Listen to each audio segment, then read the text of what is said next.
The rumors are swirling for the New York Jets. It's NFL Combine Week. We'll have some conversation on that and so much more. Boy Green Daily starts now.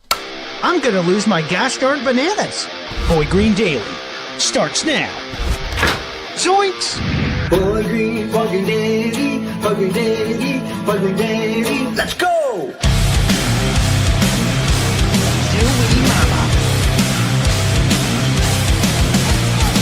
Put your seatbelts on. Get ready for the ride. We're the freaking New York Jets, so we're built for this shit.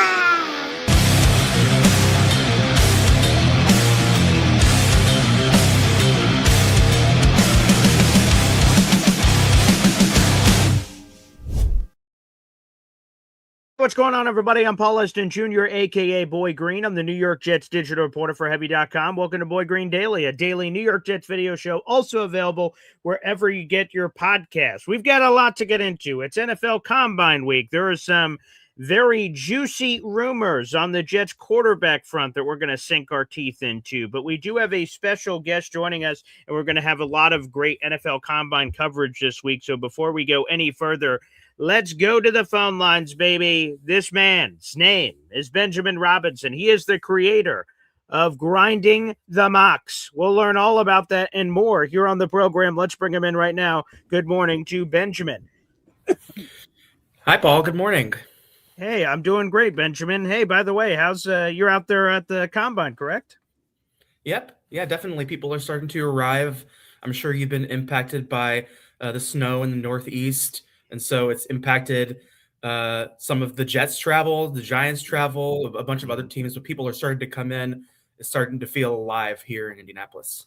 Well, that's beautiful. And we're going to get into all of that. Benjamin, where I would like to, I get so emotional doing these interviews. Benjamin, where I would love to start, actually, before we get into the draft element, is the potential, because the free agency will happen before the draft. And there is an interesting rumor.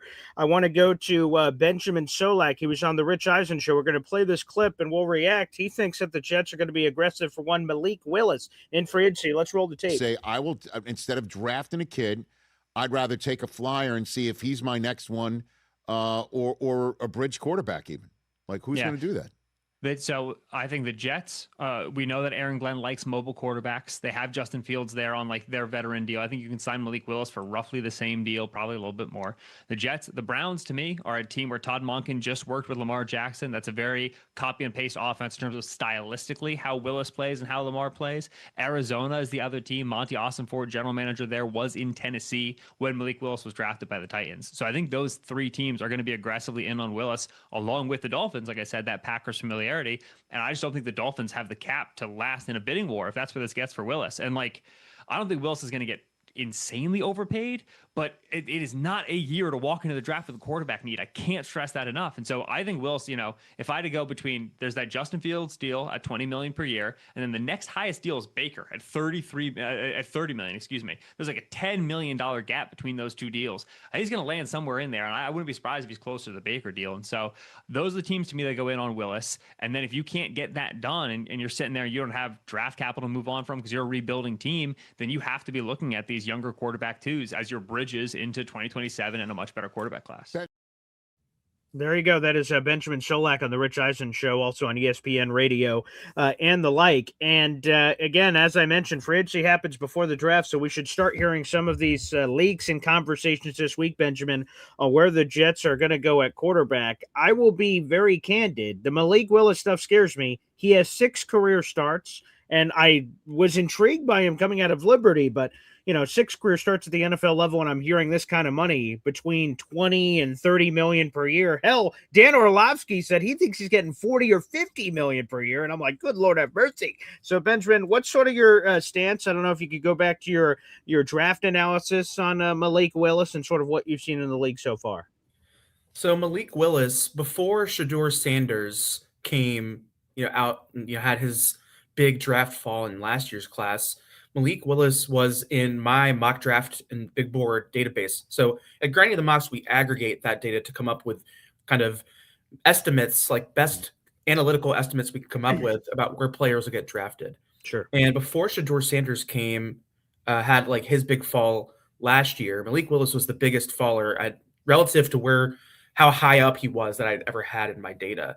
So, he went a lot later than we thought he would. I think people had thought he might be a first round pick, and he ended up going in the third. Shador was thought of as a first round pick and went in the fifth. So big faller. And so, when that happens, usually that means that the player is drafted closer to where their talent was than what we thought before the draft. And he really struggled. Obviously, the Tennessee Titans team that he was drafted into was kind of a problem. But, one of the things that he really showcased was his scrambling ability. His ability to turn broken plays into something. You can kind of see that a little bit even when he was in Tennessee. In Green Bay, what I think you're going to struggle to see is, really good offensive environment, really good offensive coach, and what you called that really small sample. And so the question is, how can we project in a bigger sample? And what we would see in kind of this world of statistics is what we would call probably a regression to the mean. What does that mean? I don't know, but it's probably lower than what we're seeing in his stats.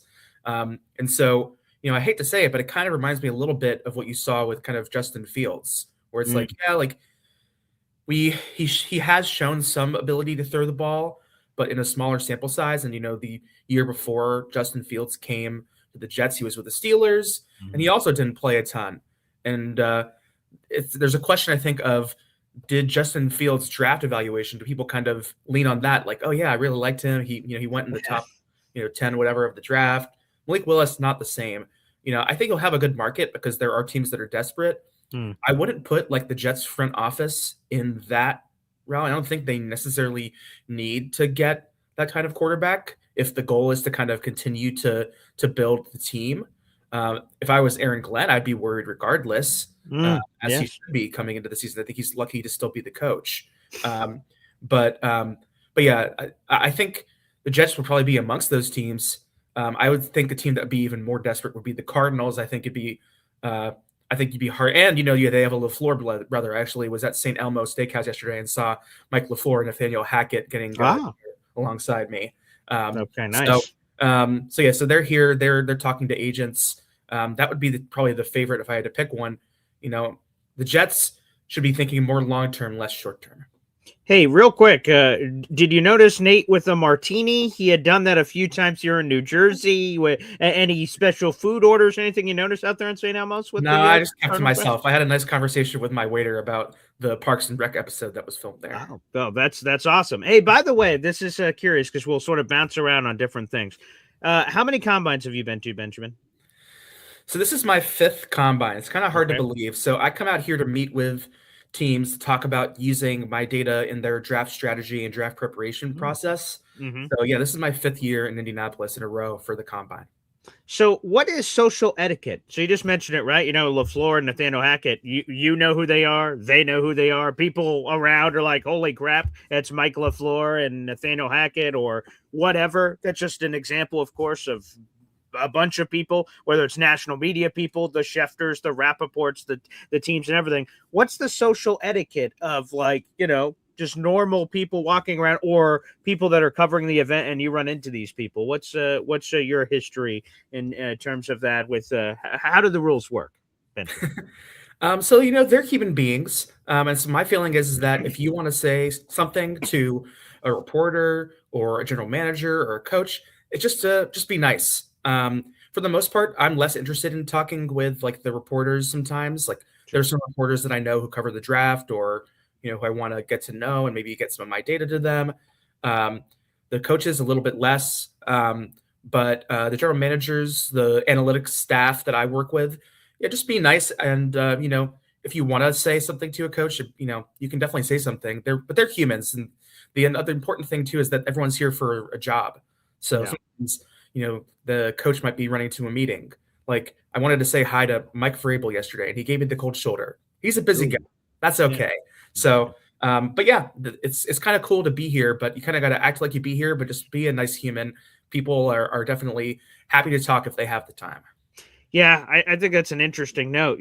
Humans, I sort of all assume all of us are walking around here, but when you see people on your television or this, that, or the other, then you see them in person, you're like, whoa, Beep boop bop. Oh my goodness, this is a real life conversation. Yeah, like I took a piss next to Ian Rappaport yesterday. Did I say anything to him? No, because you don't talk to people when you're taking a piss, right? Yeah, so like you just gotta be like there is some sense of like, but it's really cool. You kind of walk into like one of the main hotel lobbies and like there's this famous Starbucks in the this is the JW Marriott Hotel where last year there was this big incident between Jordan Schultz and Ian Rappaport. Yeah. It's a real slice of life. You can sit by that Starbucks all day. There was a great article by Bo Wolf in The Athletic, probably 3-4 years ago, where he just sat there from the moment it opened at 6:30 or whatever it was to when it closes at an insanely early time in the afternoon, and just cataloged all the people he met and he saw. And it's really kind of an amazing thing. You could sit there and see, Big Dom and Coach Sirianni, and then 5 minutes later you could be seeing, like you said, kind of like the Adam Schefters or the Ian Rappaports. So it's really cool. This is kind of the premier football networking event of the year. That's a lot of what people are here for. This is the only time in the NFL calendar where everybody from all the teams are together at once. And so you have media here, you have teams here, you have vendors here, you have agents here. It's the entire kind of football world in a bubble. It's my favorite. Again, it's just that beautiful marriage between, of course, the draft, which is what the combine is all about, of course, and all these wonderful, talented prospects, but also this is where everyone's all together. So free agency, it's right around the corner. Legal tampering period, franchise tag window, we're in the middle of right now. So there's a lot of activity. So we'll keep checking in on a lot of the combine action and, of course, diving even more into grinding the mocks. But let me just get your gut. Would you risk it to get the biscuit for Malik Willis? The Jets are absolutely desperate for a quarterback. There's not a lot of great options out there. But again, there's the draft, there's trade, there's free agency. There's a lot of different avenues you could go find your quarterback. But let's start off with Malik Willis. Again, 6 career starts. He's expected to be the top quarterback available of everyone who's out there. Would you risk it if you were in that position? No, I'd prefer to have a younger prospect in the draft this year and next year. I think it's kind of like an all of the above strategy. They should probably be exploring all of their options. No offense to Brady Cook is not who you want to be playing. Tyrod Taylor, the thing that you want to have a quarterback. So normally you're trying to assess, can we build around a quarterback? Mm-hmm. Can we build an offense can we win with them? I think in the Jets case, it's kind of a little bit reverse. It's can we get a quarterback so that we can assess our team around him? You need to start figuring out if some of these guys that you want to have in place for, the next, first round, hopefully Jets quarterback prospect, whether it's Ty Simpson this year or somebody else next year. Is the team in a good enough position? Does AD Mitchell take those next steps? Is Mason Taylor somebody we want to be a cornerstone player for the team? You need to start assessing these things. And so to me, it's a little bit of, can you get a quarterback that's good enough to start assessing the players around him? A little bit less, can we get players that are good enough to assess whether Brady Cook or Tyrod Taylor is good? You don't need that necessarily.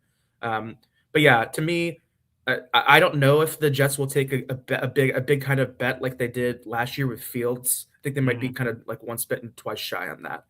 Yeah, I think you're right. So let's get into the draft options that are available. How many quarterbacks, with the information we know now, I don't want you to project, with the information we know right now in this moment in time, how many quarterbacks do you expect to go in the first round? Right now I have 2. Okay. I have Fernando Mendoza from Indiana, who's, the number 1 prospect in the draft right now. Pretty locked into number 1. I think it's disappointing that Dante Moore went back to school. I think it would have made the draft a lot more interesting. And I think he potentially gave up a lot of money to go back to Oregon and the ability to start his career.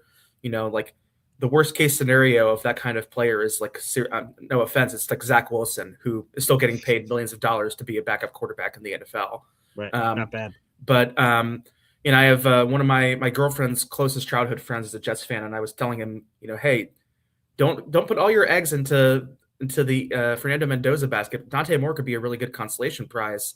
And then I had to tell him, sorry, But yeah, I also have Ty Simpson from Alabama.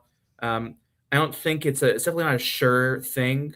and he's lower ranked in my data. So, for example, on my website, he's the gap between him and Mendoza is just so big. And so when I see that kind of gap between two players, I know what my data is saying right now, and I can't help but project forward that, I don't necessarily think that I think there'll be a lot of discussion. I've seen, like the Lance Zerlines of the world saying, yeah, like Ty Simpson's a first round pick. And then, Daniel Jeremiah's update to his big board came out yesterday, and he had Ty Simpson in the 40s. And so if that's the gap between the QB1 and QB2, that's a lot. And if you can get him in the second round, I think that's a much better value. But there's a lot of opinions about him. He also has a small sample size, older prospect. So he's the kind of guy who I think would normally go into that like second round area. And that's where I'd probably feel more comfortable drafting him. At the same time, you, for the most part, can't really overdraft a quarterback unless you're like drafting them like several rounds higher than where we think they should go. And to me, if a guy's a second round prospect, but he's a quarterback, I'd be pretty comfortable taking him, later in the first round. Which one is the bigger gap? Fernando Mendoza to Ty Simpson, or Ty Simpson to whoever the hell is QB3? It's probably the gap between whoever, Ty Simpson and QB3. So in my data right now, it's Garrett Nussmeier, but I have very little confidence in that. I think he's more comparable to Quinn Ewers from last year's class. He has the same kind of like what I call like a draft curve. So on my website, grindingthemocks.com, I have these player charts that kind of just show the kind of trajectory of players in my data. And you have players like Mendoza, who in the preseason was kind of a known entity and had a nice rise, but not like as big of a rise as like an Arvell Reese, who I'm sure we'll talk about.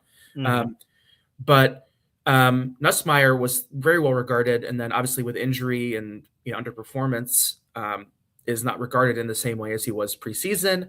It only takes one team, but he's at like I get a little scared when I look at that curve, and I'm like, oh, he's going down. I usually see people kind of exhibiting what we call in psychology like anchoring bias, which is like, oh man, like I thought he was a really good prospect before.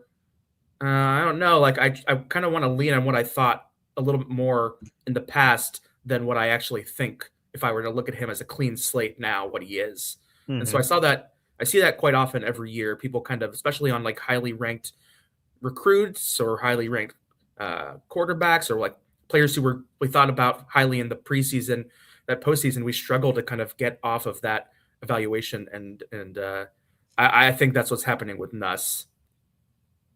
So now we have the combine that's coming up, and the big showcase, as it is every year, is Saturday. Quarterbacks, wide receivers, running backs. And let's stay at quarterback for a second. Unfortunately, Fernando Mendoza will not be tossing around the pigskin. That would have been fun to see. But from what I've heard, and you tell me if you've heard any different, because obviously this is an ever-moving, amorphous thing that can change any day based on new information. It seems like every other quarterback of note is going to throw on Saturday. How big of an opportunity is this? With Fernando on the shelf, it seems like the show is on to potentially have some rocket fuel attached to some of these guys to move up the board with an excellent showing. Do you believe that's possible? And who are the ones that have the best chance, in your opinion, to look great in a pair of shirt and shorts? So I think the quarterback's stock does not go up and down depending on their on the field throwing workout at the combine. The thing that I think is really important for the quarterbacks is something that we don't see, which are these in-person interviews that they do with all the teams. This is like in some ways some of the first time that these teams, get the opportunity to kind of get to know what's in these quarterbacks' head and examine some of them. I think one of the things I really recommend the NFL bring back is off-season Hard Knocks. The off-season Hard Knocks with the Giants was so revealing. And very interesting. Really interesting. And, to get to see them grill, Jaden Daniels and Drake May, like Caleb Williams, like smart quarterbacks. You just really get to see, I wouldn't, if I were in the room, I wouldn't know the difference between, probably like Ty Simpson on the board or like Cole Payton from North Dakota State on the board. But ideally, if you're the kind of person who has that kind of experience, this type of information and like getting to know who they are as people is probably a little more valuable than the actual on the field stuff, unless you're like I don't know, unless you get the yips and like you're just like can't make any throws, then you're like, oh boy. But I don't think it makes a big difference. The Okay. teams are always going to anchor back to their like evaluations that they had on tape, and so to me, the on the field throwing to receivers that they don't know, like it, you might say it makes a difference, but I don't think it makes a difference at all. And so I don't think anyone has too much to gain or too much to lose from taking part in that. But Fernando Mendoza, I think, he's a smart guy. He's being advised by smart people, probably. He's in a very risk-averse position because he only has draft stock to lose. I agree. Almost everybody has draft stock to gain. Right. So to me, it's like I understand Fernando Mendoza not wanting to compete at the combine, but being here for most everything else. 100%. It totally, just as a fan, I want to see him throw, but I agree. He's the number 1 overall pick. Things he could do could only hurt him. He can't go number 0 overall. He can't go higher. Yeah. So that's the only possibility. That's what the math tells us. Shout out to the 300 people that are watching us right now live on the show. Like the video, hit subscribe on YouTube. Again, we have Benjamin Gashdarn Robinson here, baby, of Grinding the Max. He is the creator. He is the architect. He is the head of the table. He's the tribal chief. He's the guy that runs the operation, the face that runs the place, and appreciate him joining us here. He's out there at the NFL Combine, baby, and he's got, see, look at that. He's got the Grinding the Max shirt over there. That's beautiful. Branding, baby. That's on point, Benjamin. That's on point. Who's your favorite quarterback in this class, Benjamin? Who's your guy? I would say probably, I just think Diego Pavia is fun. I don't know. Interesting. Okay. All right. Diego Pavia. All right. Yeah. I thought he's exciting. I kind of joke, but he kind of, I think should remind people of Dylan Gabriel from last year's class. Right. And Dylan Gabriel went top 100. I'm like, what did Diego Pavia do? But yeah, no, Diego Pavia is I think a really fun player to me. When I think, of that, those are the kind of players that are really exciting. I don't think he's going to get drafted at all, but interesting. If I had to pick somebody, I was like, he's persevered through a lot. And has a lot of swagger. I don't think he's going to get drafted, but if I had to say who's my favorite quarterback in this class, you could pick worse guys than Pavia. He's very confident. So he played at a high level of competition. Sure. You could find worse guys than Diego Pavia, but I don't think he's going very high in this draft. The draft is kind of littered with players who were highly regarded at one point or another.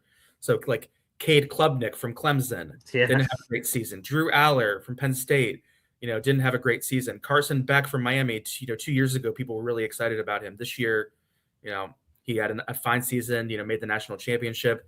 People are talking about him as a kind of career, more like a potential backup kind of quarterback. That's the kind of player that gets drafted on day 3 at some point. So yeah, there's lots of other guys, but none of that really excite me very much. So if I had to pick one who I thought, hey, at least I saw something in college that I thought was fun. I'm just glad that Trinidad Chambliss is back at Ole Miss. Otherwise, we'd probably have to be talking about him. Yeah, right. My goodness. I don't know if I've never met him, but I guess virtually acquainted with him online. I have never heard of a person that loves college as much as Trinidad Chambliss. So a massive tip of the cap to fight. You have to go to the NFL. No, I don't want to. No, don't let me go. I just that still confuses me. Is there any clarity on that? Does he just have this patriotism for school that is unbeknownst to anyone that's ever existed on planet Earth? Are his parents teachers? What the hell is going on here? I think it tells you a lot about what he thought his draft stock was. Maybe, yeah, I guess. If he thought that he was going to be a top 100 pick, I think he'd probably be going out to the draft. It would make a lot more sense financially for him to do that. But I guess there's Dante Moore though, right? He, by all accounts, he gave up $50 million to not be the Jets' number 2 overall pick. So maybe draft stock isn't everything, I guess. I think it's not. I think everyone has different reasons. I think for Dante Moore, it was less financial and more personal growth, which is kind of a very elite. I think he wants to be as elite of a player when he comes into the league, and so if he felt he wasn't ready, he shouldn't go. Trinidad Chambliss, I don't know if he's going to ever be more ready than he is now. But yeah, I think it says a lot more about where his draft stock is, or maybe the name, image, and likeness deal is extremely good and much better than what you think it is. In Mississippi, they've been paying players for years, even before name, image, and likeness became a thing. But yeah, I mean, he was definitely an interesting player. I think in the draft world, people didn't, for some reason, they didn't think he was like going to be a prospect. And so to me, whenever I see that, you come into the playoffs and suddenly he's playing really well, that's also like, we can try to extrapolate from this small sample size. I didn't think he was a big prospect coming into the playoffs, and coming out of the playoffs, I think the weak quarterback class can push up some of those names. Doesn't actually mean that they're going to get drafted highly. But yeah, Trinidad Chambliss, class of 2027. Let's go. There you go. Unless he goes back to school to be a doctor or something, I guess. Again, we're speaking here with Benjamin Robinson on the show. So I want to get into, you could call it a debate. I don't even know what it is. I just want to lay all this out there and then we sort of go through it. I see this question coming in. And again, guys, feel free to send in your super chat questions for Benjamin or any comments in general. NC Green says this: why would Chambliss want to be in next year's draft? He might not make the top 10. And what he's referencing, of course, is apparently the crazy depth of this quarterback class next year. And that's the thing that confused me about the Dante Moore thing, and why I was sure, I thought for sure that he was coming out. There's the money element, and there's the, hey, just because you go back to school doesn't guarantee that you get better. Sometimes you go back to school and terrible things happen. Tons of quarterbacks come to my head that would have been a top 5 pick, would have been a top 10 pick. They're like, I'll go back to school. And it didn't work out. Matt Barkley jumps to the top of that list. There's others through history. We can start dropping names back and forth. Sometimes it works. Peyton Manning could have came out, been the number 1 pick for the Jets. The Jets are always involved, apparently. And he went back to school and then was still, Peyton Manning. So sometimes it works, but sometimes it doesn't. So, and next year's class is supposed to be so much better. That's the part that I guess confused me about whether it's Chambliss, Dante Moore, or anybody. Why wouldn't you rush to try to get into this class? Because this class right now, apparently the quarterback class is Fernando Mendoza and a bunch of guys. That seems like there was a lot of opportunity to be in a better spot in 2026 than you possibly would be in 2027. Yeah. I mean, so I don't think that Trinidad Chambliss is going to be projected to go in the top 10 in next year's draft. So to me, him returning to school is probably a signal. Just a quick point of clarity. I believe he's saying top 10 quarterbacks. He's saying with how many guys. Okay. Yeah. Oh, sure. I think we tend to be like overconfident about projecting the next year's draft class. I think the only position we can say is really excellent in next year's class is receiver.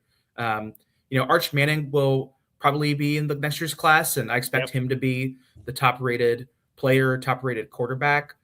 So I think the class will have a gem at quarterback, but there's no guarantee that the guys that we think are going to be in next year's class are going to make that leap. The like Julian Sayans from Ohio State. Last year we were talking about Lenore Sellers as being really exciting. He's still at South Carolina. Right. There's a lot of projection that goes into this stuff, and sometimes those projections don't pan out. More often than not, there's somebody that kind of comes out of not necessarily out of nowhere. Cam Wards and the Fernando Mendozas were like semi-known quantities, but they weren't thought of as a guy that you would take necessarily by most people with a number 1 overall pick, and then turned into that with some development and better scenery than they had at Washington State and at Cal respectively. In Mel Kiper Jr.'s latest mock draft that came out this morning before our show, he had Jets. Yeah. Oh yeah, baby. And he had the Jets selecting Caleb Downs, the defensive back, aka safety out of Ohio State, with the number 2 overall pick. If that were to happen, that would be tied for the highest drafted safety in the modern draft era, which goes back to 1967. Is he worthy of being that? Because everyone's going to point to positional value and go, what, a safety? Now, the Jets clearly need it. Their safeties suck. But, do you take that number 2 overall? Would you bat an eye if the Jets decided to do that? I would bat both my eyes. Wow. That's double. Yeah, okay. Yeah, number 1, the safety position is evolved so much these days. You can't help but go back and think like Jamal Adams seemed like such a slam dunk pick. So Caleb Downs, you got to be careful. There's he's not necessarily I think he'll test really well. He's a really great prospect. I expect him to go in the top 5, top 10. Top 2 would be extremely rich. You'd have to pay. I don't think it would be necessarily just a positional value sort of thing, but it's not a premium position. And so I think that the Jets at number 2 are going to take the best available player on the defensive line. Okay. So to me, the free agency, I think, will probably reveal some of that. That'll kind of reveal they might dip into that safety market. The safety draft is also pretty deep. Like it's probably a really good year to take a safety on day 3. So to me, if I had to pick between taking Caleb Downs or even round 2, like Caleb Downs in round 1 in the top 10 or top 2, or AJ Halsey from LSU in the second round, give me whoever of the defensive linemen that you want to take. Ruben Bain, David Bailey, Bain is from Miami. Bain's from Miami, Bailey from Texas Tech. If you think that Arvell Reese is a edge rusher, take him. But to me, like you need to have like a position that's going to be a premium position that you can get value out of on your roster, and start restocking that defensive line. So to me, it's a little bit, I love Mel. Mel is like a legend. He's also a little over the hill at this point. I'm actually like working on a piece on how over the hill Mel is as a draft nick, which is sad. I mean, hey, like, what if I told you that in the last 2 years, Mel Kiper's final mock draft came out 2 weeks before the draft?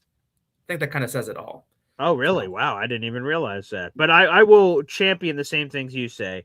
Mel Kiper, I love the draft, of course. I'm doing a Jet show. We're talking draft and combine right now, and I do a Jet show every day of my life and mock drafts and everything every single week.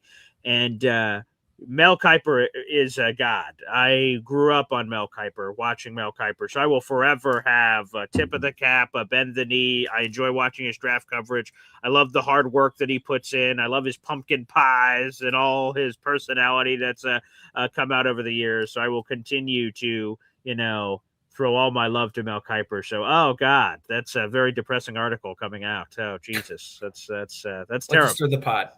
Yeah, well, good. Pie pot. Yeah, I appreciate that. We can only I'm more of a respect cheesecake guy. Not a pumpkin pie. Oh yeah, pumpkin pie is definitely my favorite. So me and Mel are totally tight on that one. But we'll check how the draft board shakes on a cheesecake as we move forward through this. Benjamin, you mentioned the 3 front 7 players that could be in play for the Jets at number 2. It seems, again, free agency could happen. The Jets could do something crazy. You're like, wow, okay, maybe they're going for another position based on the results of what is about to happen. But again, what we know right now, it appears that if you had to put a gun to my head, the Jets' second overall pick will be one of Ohio State's Arvell Reese, Miami's Ruben Bain, or Texas Tech's David Bailey. That's more of a tongue twister than I realized. So I go to you, Benjamin. Do you have a preference between those 3? For the Jets. I prefer any of them except for probably Reese. I've just seen too many people say that they prefer him as an off-ball linebacker.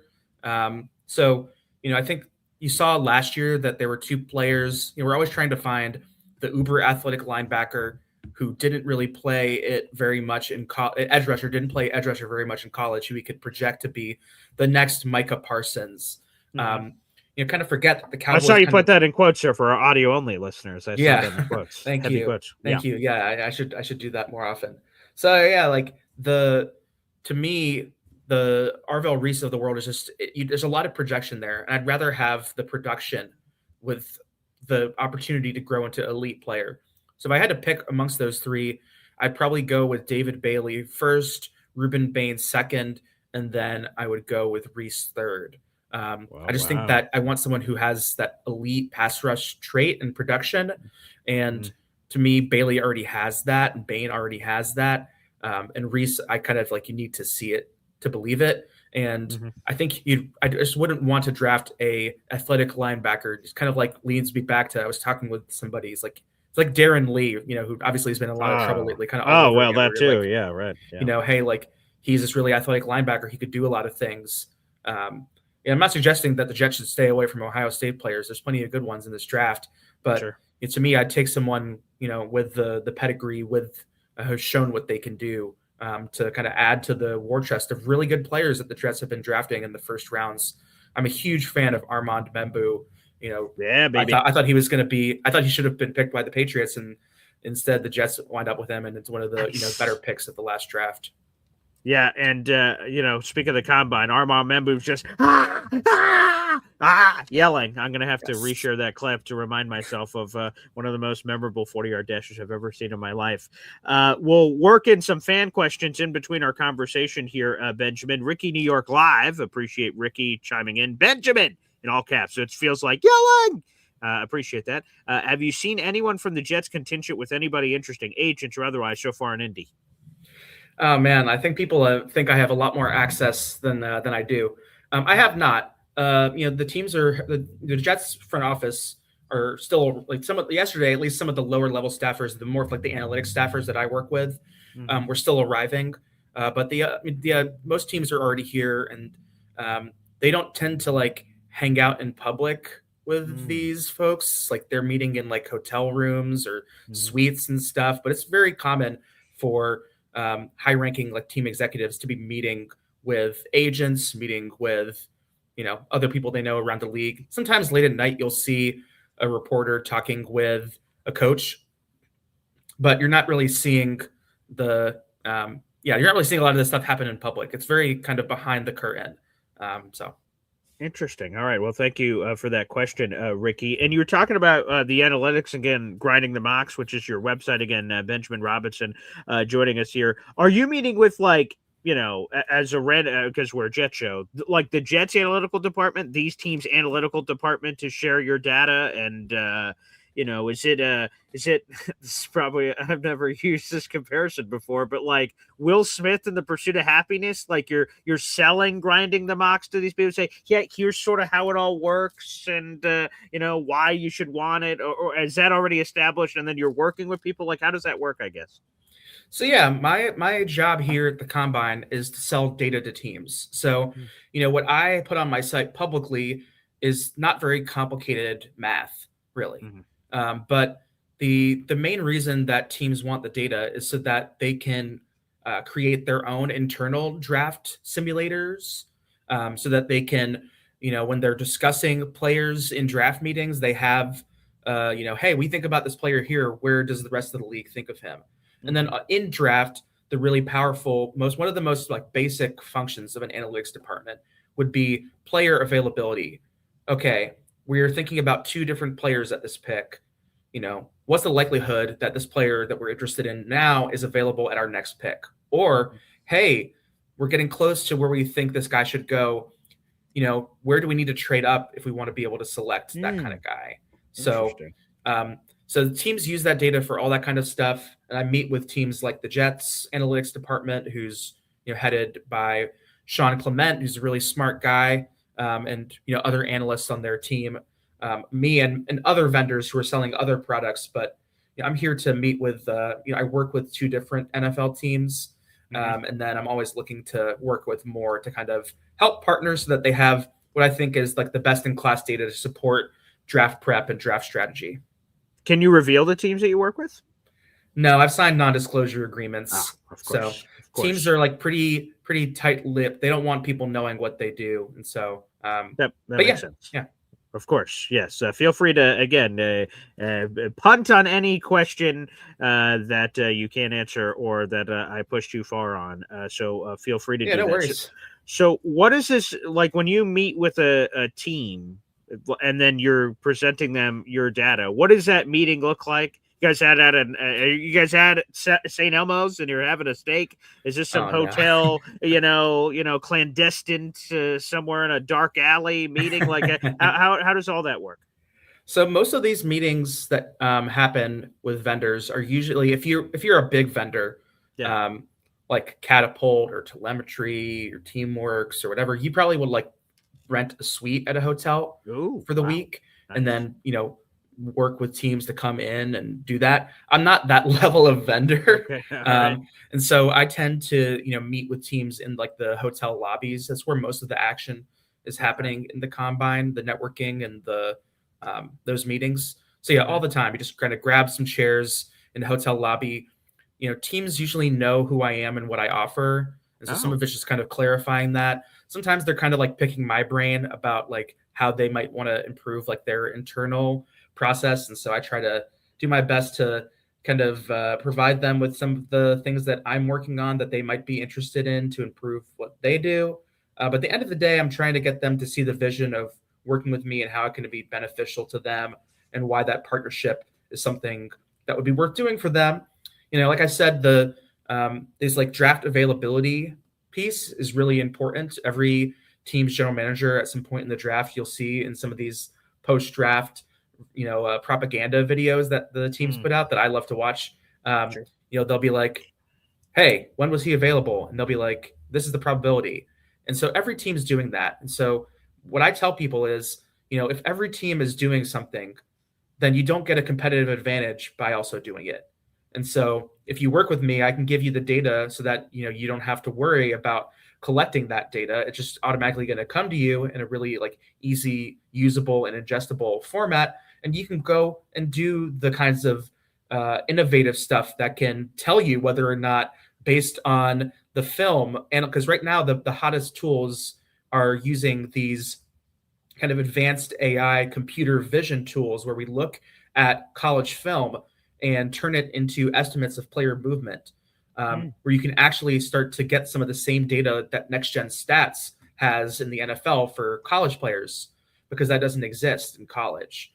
And so if you can get into that data and find the really important thing that would tell you that, yeah, like Arvel Reese is going to translate into that top edge rusher, then that's more valuable than knowing, than spending time on something that everybody else already has as a capability. In business and in the NFL, you want to try to be figuring out how to get a competitive advantage. And you can get a competitive advantage in how you apply like these kinds of draft availability and strategy tools. Like you can get that, but that's not through the data. That's through the actual use of what you produce. And so that's the competitive advantage, is the alignment between the analytics department and the general manager, the decision makers around, this is a valuable tool. This can be really helpful to us as we try to maximize the limited picks that every team has in the draft. All right, now I'm getting really in the weeds here, so forgive me, but like, what's the fine line for you? So you have this data that you're attempting to sell to teams. So in a meeting, you're pitching them on why they should want you, but you also don't want to give up too much. And they just they sort of do the old brain drain action. They get as much information from you as possible that they don't need to pay you. They got what they needed from that. And they're like, yep, thanks. No, thanks, but thanks. And then they can utilize whatever they learned from that, because we hear about that in the NFL, right? The Patriots cut a player, Jets scoop him up. Tell us everything you know. Thanks. Get out. And it's just that sort of thing. So how do you prevent that from happening? How are you able to pitch what you have, but not go too far, but go enough to intrigue, tease, and they're like, yeah, there's enough here? So one of the things, I appreciate the question. Yeah. I'm not just thinking short term. Okay. There's people who I'm meeting with who I want to have like positive, relationships with. Ideally, some of these folks are going to get different jobs. And so in some cases in their current job, maybe they don't have that situation, but in another job they do. But the team that 1 year I was only working with one team, and I met with these guys the year before. And then, sometimes it takes like a year or two to get these people comfortable with what I'm doing. And so sometimes you have to have like a couple years worth of meetings to even get considered by some of these folks.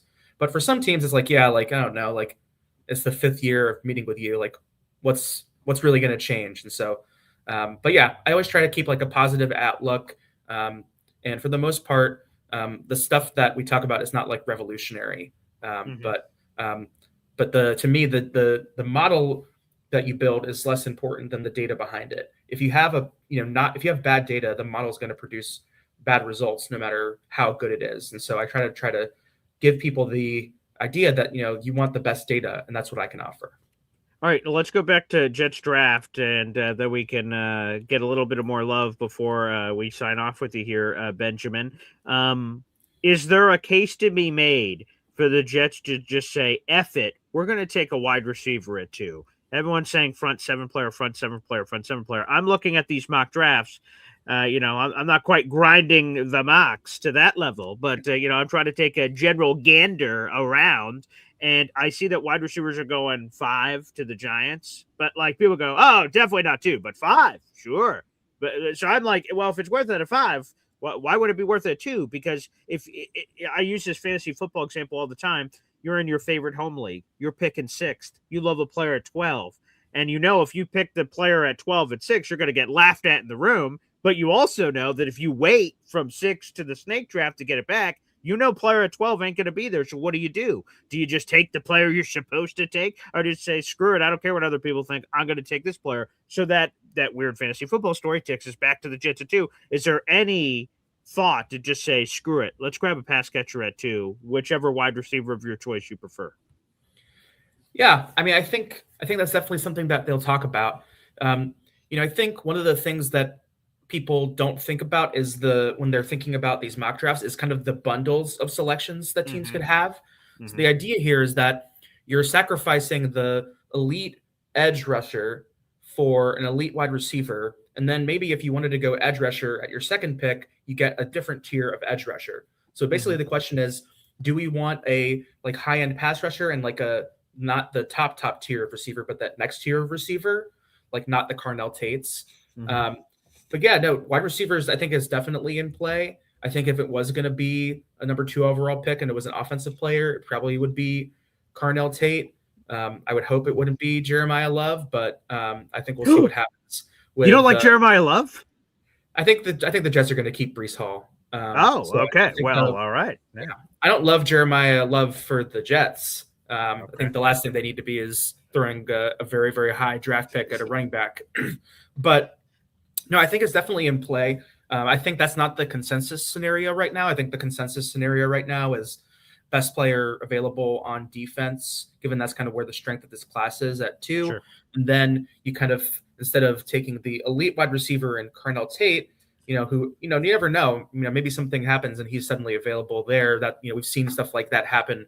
Not really to the top receivers, but occasionally, you see the CD Lamb draft where, you get surprised and, Henry Ruggs and Jerry Jeudy go before him, and then suddenly he's there, the team that didn't expect him to be there. So it's never say never, but I think it's more likely that they go the route with the, Mekhi Levens of the world, maybe even the Jordan Tysons of the world, or Denzel Bostons of the world later in the draft than Carnell Tate. I'm not sure. I haven't seen the Lance Zierlein's complete big board, but I don't think he sees them extremely different. So if you don't think that there's a huge difference between the wide receiver prospects, but you do think that there's a difference in the edge rushers, then maybe you go edge rusher first and wide receiver second. But it's an important conversation to think about the entire those scenarios. And so I wrote an article about this maybe a few weeks ago about or maybe probably more than that at this point, about kind of framing this from the perspective of a Bengals. I'm a Bengals fan originally. I'm sorry to hear that. Yeah. Thank you. Thank you. We have Boomer Esiason in common, right? Hey, yeah, that's right. Yeah, we got some connective tissue, sure. Yep. Yeah. Okay. And the year that the Bengals drafted Jamar Chase, there was a lot of conversation about that they should draft Penei Sewell. And yes. Yeah, and the Bengals in that draft, I think, smartly took Jamar Chase because they believed that later in the second round, when they picked, that there would be tackles that they liked that could also be guards. And I looked at the players who were available when they made their pick, and they even traded down with the Patriots once. And I think you could make an argument that, hey, in theory, that was the right idea. Did they execute the idea correctly? Obviously not. They drafted this guy, Jackson Carman from Clemson, who ended up being a guard who was horrible. But the idea and the process is correct. You can argue that they picked the wrong prospect, and that's a big problem. And that's, a big issue why the Bengals are also picking in the top 10 again, even despite having a franchise quarterback. And by the way, let's give a shout out. Carl Lawson, another one on that Bengals Jets bingo card, baby. Appreciate that. Thank you for sending him down. Joe Flacco would be on that list. Ryan Fitzpatrick would be on that list. So there you go. And legend around here, Lavernius Coles, baby. Also, people may have forgotten about that. Yeah, there you go. There's a deep pull. Hey, real quick, on this of interest to me. Actually, we'll go back to that in a second. I see we have a super chat question, so let me get to this. Every time we get a super chat here on the show, we hear from my daughter, Zariah Luna. Wow.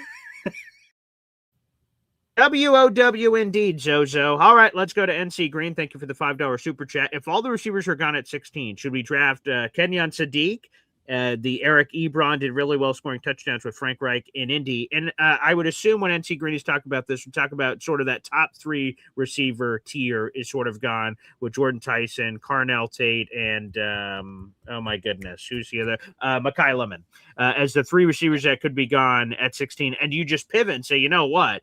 Let's just get a weapon. And if that weapon happens to be Kenyon Sadiq at Oregon, so be it. What do you make about that in terms of the tight end dip in this draft in the first round?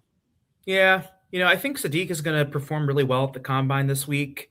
He's just not thought of in the same breath as top prospects at the position in the recent memory, like the Tyler Warrens of the world, the Colston Lovelands, the Brock Bowers, just thought of as a lot like higher level prospects than him. But yeah, I think that makes some sense. I still think that the Jets want to see what they have with Mason Taylor. I think he's going to be their tight end 1 next year. So I'd be pretty surprised if they drafted him. The position that you'd be in, and this is one of those things where if the receivers get pushed up, then that also means that other players that are really good potentially can get pushed down. And that's how you wind up with like the Patriots getting Christian Gonzalez in the draft like 3 years ago.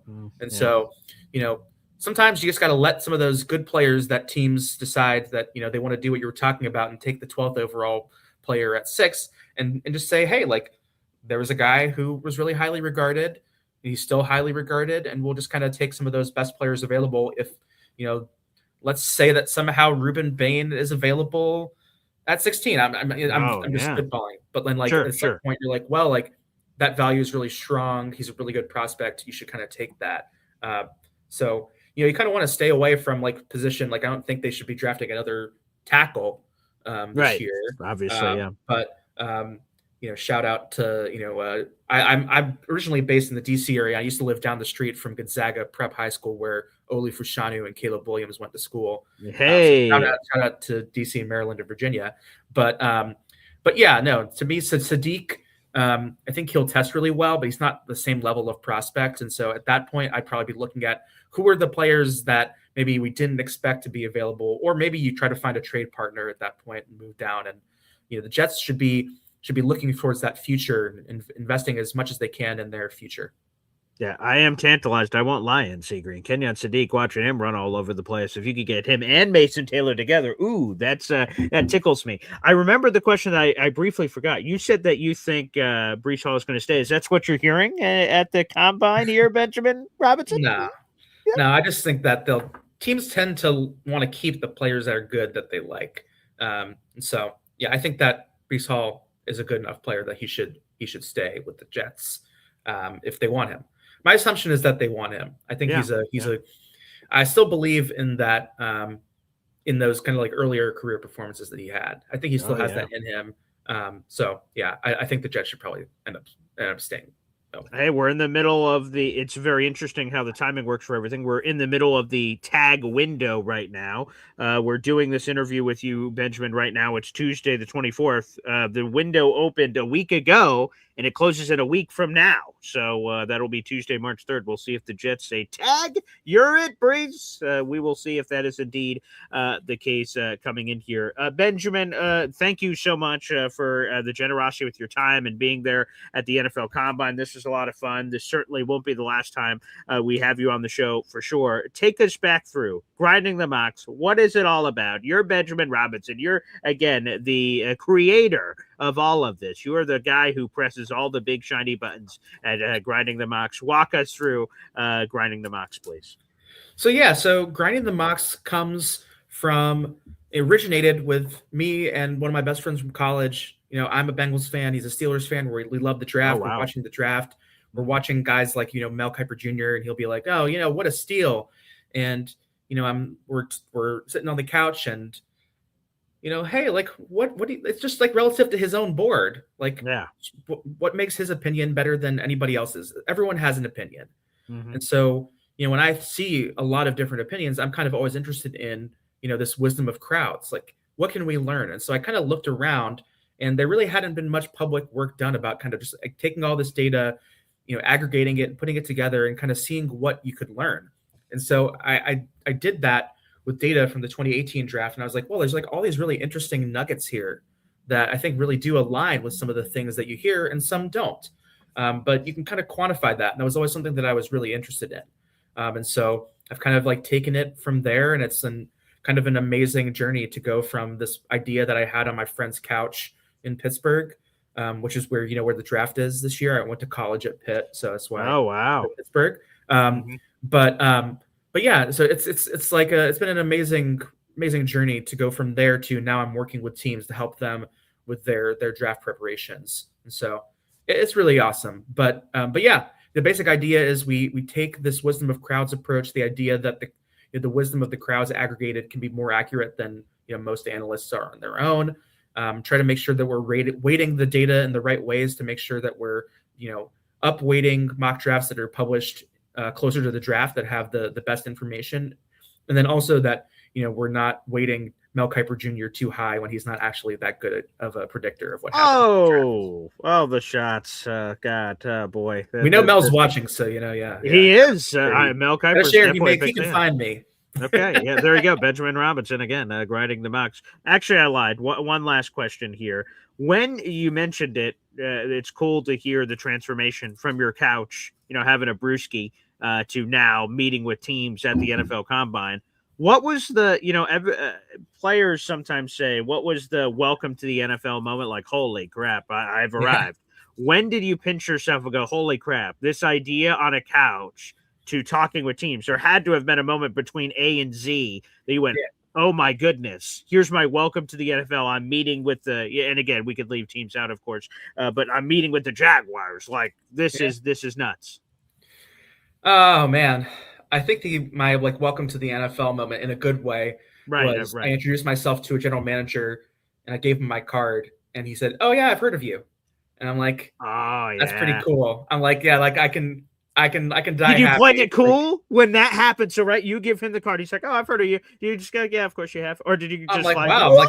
I was really blown away. I'm like, "Really?" And he's like, "Yeah, whatever. My analytics guy talked about you." And so yeah. So to me, it's like, oh man, cool. You never know who's watching if you're doing something, of course. And so just like I think it's also another reminder to be nice online too. Yeah. So people do notice that sort of thing. I tweeted about my travel issues, and so I saw someone today who works for a team, or yesterday who works for a team, and he was like, "Oh yeah, I saw you had some travel issues, man. That stinks. I did too." And then you're empathizing with people and that humanity. Everyone has that humanity in them. Yeah. Yeah. Wow. That's amazing. Well, Benjamin, this was a lot of fun getting to virtually meet you here. I can't wait one of these years. I'm going to take the show to the Combine. That's going to be a lot of fun to do. But Benjamin, thank you so much for taking the time, my friend. Yeah. Pleasure to meet you, Paul, and have a great one. All right, you too. There he is, Benjamin Robinson, grinding the mocks. We'll keep the show going, answer your phone calls and things of that nature here on the program. Thank you to the 400 people in the room. What a fascinating conversation of Jets and analytics. And man, we went a lot of different places. I will be honest, I did not appreciate Mel Kiper getting kicked and mugged in the street of the random of this interview, but I guess there has to be you got to crack a few eggs to make an omelet, I guess. But good Lord. Yeah, 100% NC Green. Hey, Ben, take your own advice. Be nice to Mel, man. What the hell? Mel, here, I didn't say this this is what I wanted to say, but I didn't say it. No matter how you feel about Mel, you don't like the hair, you don't like the way he talks, you don't like anything. Let me make this perfectly clear. We are not here on this show without Mel Kiper. And now I get it. This is a Jet show, not a draft show 24/7. But I respect my elders, and I don't mean that in a disrespectful way to Mel. Benjamin argues that he's over the hill and all this stuff. I don't feel that way. I thoroughly enjoy his coverage. I enjoy the draft process. And I think and I'm not saying Benjamin doesn't know this, but I'm just saying it in a general sense.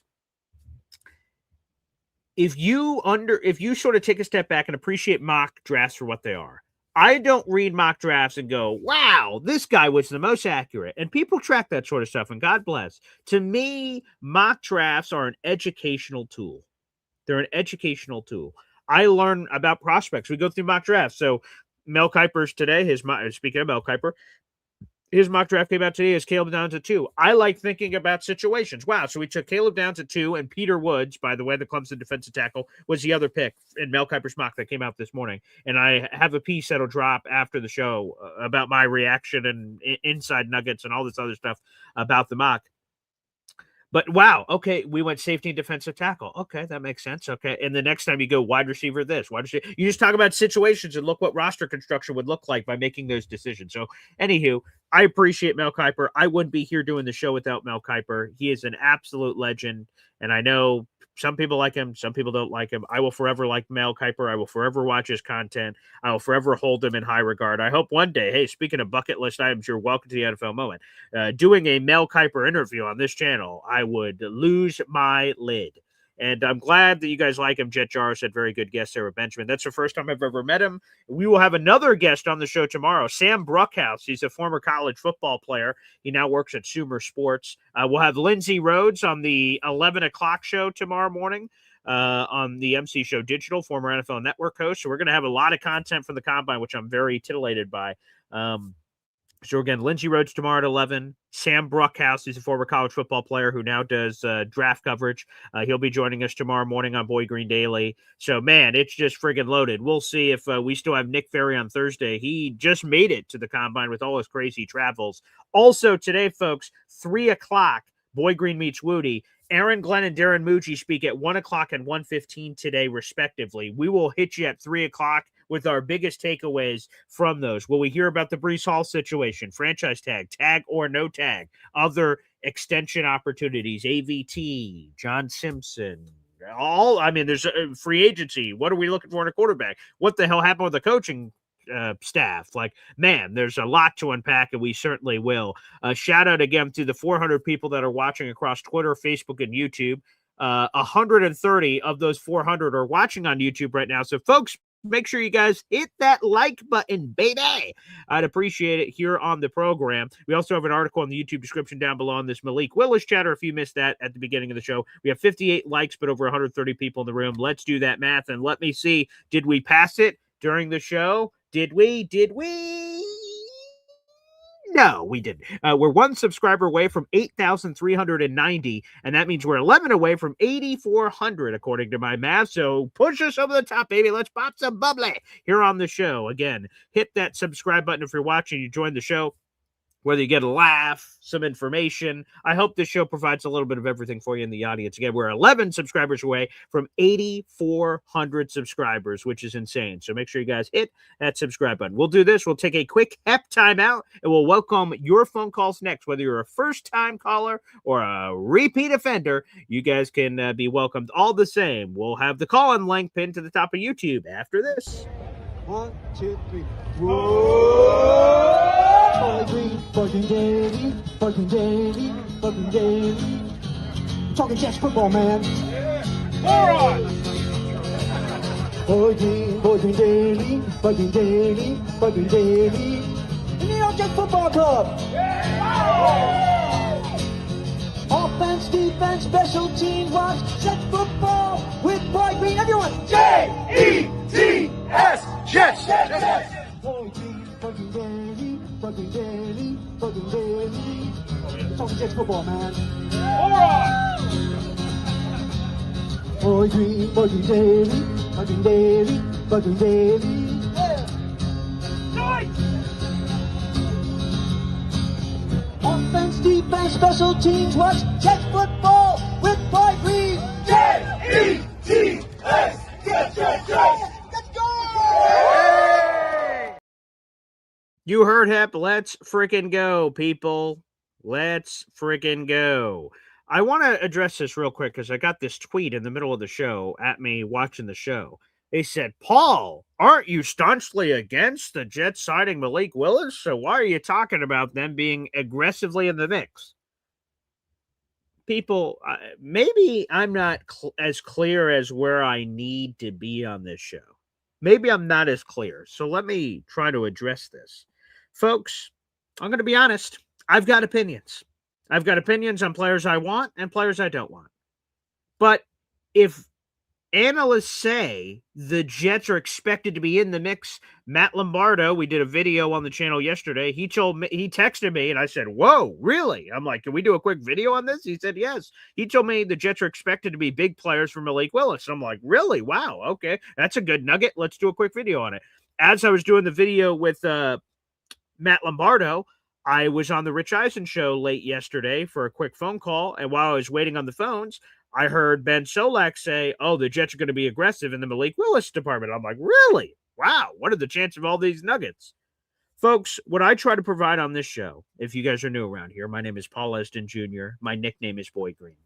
What I try to do on this show is I certainly give you my opinions. I'll let you know how I feel about people, but I'll also provide you news, information, rumors, and you guys can sort and sift through it as you please. If people tell me the Jets are going to be in the ballpark for Malik Willis, I'm not going to come on the show and complain and say, geez, what are they doing? This is the dumbest thing of all time. I will express my opinion, and I did during the Benjamin interview. If you guys didn't hear it, I'm concerned about 6 career starts. I'm concerned about paying a guy with 6 career starts between 20 and 30 million.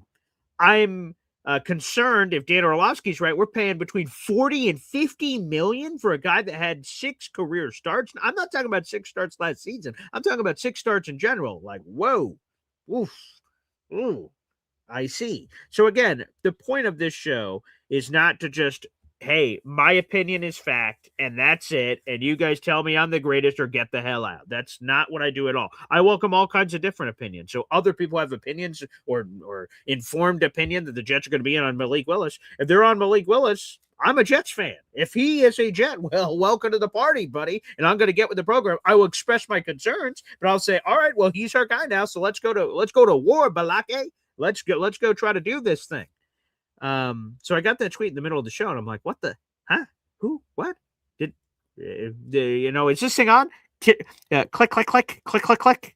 Like, anywho, that's neither here nor there. But appreciate you guys for tuning into the show. Let's go to the phone lines. That is the pinned comment on YouTube.com/BoyGreen25. Special shout out to people that rewatch this YouTube show or listen on the audio only version. We appreciate you. If you're watching live, you have the opportunity to call. And again, that is that pinned comment. Let's go to the phone lines. They are hustling and bustling. Let's get to it. Hep joined us first. Hep.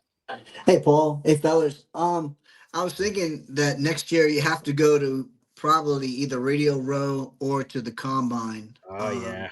I think, what do you think would be better as far as making connections? Do you think, I don't know. It's a good question. I've been thinking about that myself to say, you know what, like, because again, I'm sure people realize, but, these events are expensive. They're in different places. So the Super Bowl travels or Indianapolis, plane, food, hotel, all this jazz. And I'd love to go because I think it'd hopefully give you guys great insights. I think the answer to that question upon review, and I've been thinking about this for a while, I think it is the Combine, to be honest with you, because there's the draft element. There is a free agency. There are the access to people, media people, and others. And I think that would be rookies before they blow up. Oh, of course. Players. You rub elbows and have a good interaction, and then you follow each other or something. Who knows what that can turn into? Now, the Super Bowl is cool. And again, there's just so many people that just go to the Super Bowl. Again, even when the Jets aren't in the Super Bowl, there's a bunch of Jet players just walking around doing interviews and stuff, and that's cool too. But if I had a gun to my head and I had to pick one, because I'll probably, if I go next year, and I hope I am going to go next year, I think I'm going to start with one, and if that's really successful, I'm like, oh, okay, now I can do more than one. I'm going to try the Combine next year. That's my goal. Well, you've done the Hall of Fame, right? Oh yeah, that was great. Did you do the draft? I've never done the draft, and now, which this one is teasing me. I'm going to be honest, Hep. It's in Pittsburgh, so it's like 3-4 hour drive, something like that. So it's within reason. I know people in Pittsburgh, so that part helps a little too. So when is it ever going to get any closer than Pittsburgh? So I'm very tempted, quite frankly, to go to this draft live and try to do something, whether it's credentialed or not. So that could happen. That could be a surprise thing that happens this year. Well, if you need a place to crash on the way over, I'm in Staten Island, but you got a place. I appreciate that, buddy. Yeah, I imagine the football, Radio Row, that would be better for meeting different media, probably different people. That's probably a good media meetup, right? And sure. Well, actually, there's Radio Row at both. So there's a Radio Row at the Super Oh. Bowl and there's a Radio Row at the Combine. So both would be. For instance, I was just talking to this guy who works for the Jets. His name's Eric Allen. He's the Jets senior reporter. And every year at the Combine, they sort of set up a booth. They set up a table and they have their Jet signs behind them. And they bring on all these wonderful guests and stuff on this Radio Row. I've never been there. I've only seen videos and shows and things from there, but there is a Radio Row of just tables and tables, and that would be great too. So not only would I think it'd be good for you guys in the show, but for me personally of rubbing elbows, creating connections, I think that too. There is a Radio Row at the Combine. Yeah. No, all these trips, you can write off on your taxes. Sure, right. So that could help a little bit. Related. They're business related, so so that's something to consider. I think the more I look at it, the tape on Drew Aller, I think I like getting him on like day 3 or something if he's still around. And then I would really like Kirk Cousins in here for 2 years. Yeah, I think that's fine. And I think Drew Aller will be our future backup quarterback. But he's a big boy, and I like that. It's almost like that Josh Allen formula. Get someone big in there, and in the Northeast, I think that really plays well. But anyway, that's all for now. See you guys. Appreciate it. Thanks, Hep. And I see this Uncle Indy real quick. He says, I love y'all. Got to get out of here. Get ready for round 2. Have a blessed day. Let's all send our love, please, to Uncle Indy out there in the audience. So we're thinking about you, bud, and, heal up quick. As best as you can. And no, on Hep's point, I can't wait. Again, we're just talking about, like welcome to the NFL moments. Like, boy, I would tell you, going to the Hall of Fame and covering that as a media guy, I was like, holy blank. Because there's Rich Cimini's and Connor Hughes, and these are guys I've watched and read, and I'm like, my brain's gonna explode. I'm like, what do I do with my hands? What am I supposed to be doing? Am I even? And then you have what's that called? Imposter syndrome and all these other things. You're like, oh boy, am I supposed to be here right now? Am I supposed to be in this room? And so it takes a lot, but confidence, all those kind of things. Hopefully some of that powers you through, and a lot of wonderful messages coming in for Indy, which I love to see. Super chat coming in real quick from Troy Sturgis here on the show. Wow. Can't win the offseason and finish 3-14. Troy Sturgis. I would say this. Well, right now, I would say the Jets have certainly not won the offseason this time around. Aaron Glenn is catching all kinds of heat for his coaching staff decisions, certainly. But we'll see. Quarterbacks are fun, so if they get the right quarterback, that could really titillate a fan base and excite them. The Jets are expected to be incredibly aggressive in free agency. Fans normally like money getting thrown around because that fills obvious needs, Troy. So, I expect them to be aggressive. I expect them to make some splashes. We talked about the CBA rules a day or two ago about why they need to spend $50 million in cash in 2026, so we could get some front-loaded deals. We explained that earlier. So, they're going to be spending money. Let's just hope, as a fan base, I guess, that we're hoping they spend it on the right people. That's what we want to see. And hopefully that is what we see. By the way, Troy, you're up to 6 raffle tickets for our contest. Thank you so much for sending that super chat in here on the program. Keep those super chats coming, everybody. If you're watching on YouTube, hit that money sign. You can gift channel membership super chat if you enjoy the show. And again, like that video, hit subscribe, baby. Let me check. Did we go over the threshold? Refreshing the button, and we're going to see if it goes through. No, still not. Okay, 1 subscriber away from 8,390. Yeah, it's very dramatic and suspenseful. When I hit the refresh button, I'm waiting for it to go, nothing. Anywho, let's go to another Jets content creator out there in the universe. The one and only. It's Ricky New York Live, baby. Hey, what's happening, Paul? Hey, good morning. When I went to the Hall of Fame, I was just a fan. Like, I wasn't doing anything then. Mm-hmm. And it was cool getting to meet all those people. And it's a really different environment. And I always tell people, like, if you're a real diehard football fan, like, you need to go at least once in your lifetime, because it's definitely worth it. And real quick on that, I would just say that people need to To me, I'll just tell you, as someone who went once, I've been a football fan, of course, my entire life, and I went once. I was so overwhelmed. I need to go back a second time. I don't think I could truly appreciate it. You're going bust to bust to bust to bust. And I'm trying to open my eyes as wide as they can. I'm trying to savor it all and look at every bust and like sort of let it hit me. Like, and maybe it hits you with the people you're around with. Like if it was my dad and we were going through things, he was not there. I was there with Jake Asman and Matt O'Leary and a bunch of other people. And we're going bust to bust to bust. And we had things to do too. So like we had to hurry up. I didn't want to hurry up. I wanted to just pause time, and I wanted to sleep in the Hall of Fame. I wanted to eat in the Hall of Fame. I didn't want to leave. I wanted to go in and just leave me alone. I'm going to be in here for the next like couple weeks.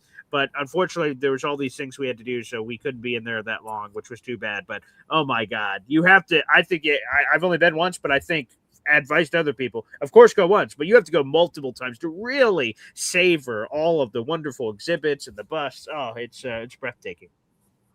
Well, yeah, that and the access too. Like I told you, you know, I went and literally like 10 feet inside the door, I passed Terry Bradway walking by me. And then I go upstairs and I've been there like 15 minutes and I turn around and Kevin Mawai is standing behind me and got my picture taken with him. And yeah, the access is crazy. You know, that being said, like now doing what I'm doing now, and I've already been to the Hall of Fame, but now, believe it or not, my goal is to get myself to the Senior Bowl next year. And that'd be so cool. I'd like to meet Connor and Trevor in person. And, you know, there's a bunch of other draft people that I'd like to meet in person. And so that's my goal for now. However, dude, you know me. I've been saying this on the show for a while. Like my perfect Jets off season would bring in Willis and Dobbs together. And I'll tell you what, you know, I don't think it's an accident that, you know, Matt Lombardo came on your show and, you know, he was talking about how the teams in Indy, they all get together and there's talks and there's handshake deals that get done and teams have an idea what's going on now, you know, before free agency starts. And now all of a sudden teams are in Indy and all of a sudden there's all these reports coming out that we're going to aggressively, you know, pursue Willis. Dude, I'm just reading the tea leaves, you know, teams are in Indy. Now people are saying this. Somebody obviously saw the Jets people talking to his people or something like that. This is coming from somewhere. But I'll tell you what, last night, you know, I woke up real early in the middle of the morning and sat down and started watching all the Malik Willis tape from his six starts. He either won the game or had them in a position to win every game that he started. The very first game that I was watching was year before last, Giants game. And there was a play where he starts scrambling and you know, there's plenty of plays where he takes off and runs and gets a first down with his legs. And that's what I thought was going to happen on this particular play. And the defenders like just barreling at him a million miles an hour, Brian Burns. And dude, he gets to like his third read and throws an absolute laser and Burns levels him, but he gets the ball off.